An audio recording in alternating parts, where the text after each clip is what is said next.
Last summer, I took a solo road trip through the mountains. I wanted some time away from everything. Just me, my thoughts, and the open road. I was driving late one night when my car started sputtering and eventually died. I managed to coast to the side of a desolate road, completely cut off from civilization. My phone had no signal, and it was pitch black outside. I remembered passing a small town about 10 miles back, so I decided to walk there and look for help. After what felt like hours of walking, I finally saw a faint glow of lights ahead. As I got closer, I realized it wasn't a town, but a single house. It was an old, run-down farmhouse, but at that point, I didn't care. I just needed a phone. I knocked on the door, and after a moment, a middle-aged woman answered.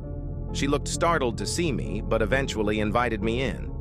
The inside of the house was even more decrepit than the outside.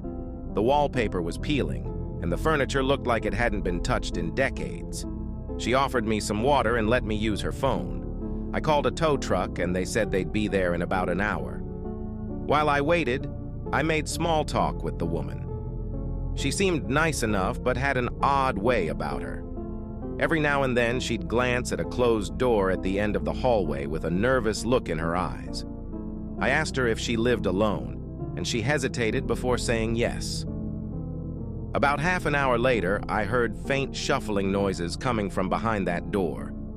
I asked her if she was sure she was alone. She laughed nervously and assured me it was just the house settling, but her eyes told a different story. Follow for part 2.